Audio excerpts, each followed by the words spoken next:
Vëllezër e motra, një nga gjërat që njeriu duhet të punojë me të patjetër apo të kujdeset më së shumti gjatë jetës së tij është gjuha e tij.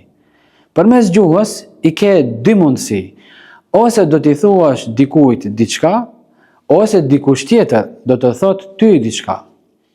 Atëherë, çfarë duhet të bëjmë? Para se të flasësh, bëja vetes disa pyetje, futi në filter.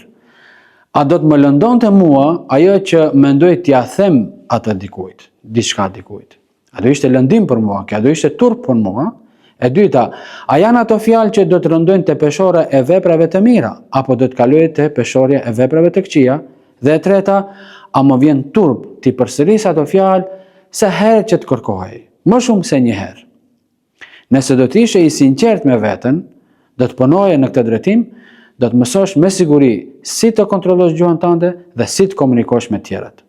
Tjetra dhe e dyta, shumë e rëndësishme, kur dikush të godet me fjalë, të thot fjalë të pahishme, të rëndon shpirtin dhe zemrën, të ofendon, dije vëlla dhe nderuara motër se ato fjalë nuk kanë për të shënuar në librin tënd të veprave, por do të shënohen te libri i tij ose i saj.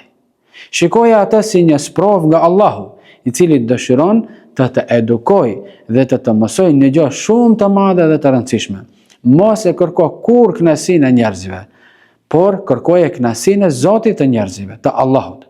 Të urtët e parë kanë thënë, gjuha është si shpata me dy teha, ose të bën mirë, ose të bën keq. Andaj, ruaje gjuhën tënde, do ta kesh fatin e mirë në këtë jetë, në këtë botë, dhe do ta gjesh lumturinë e përjetshme në botën tjetër, në ahiret.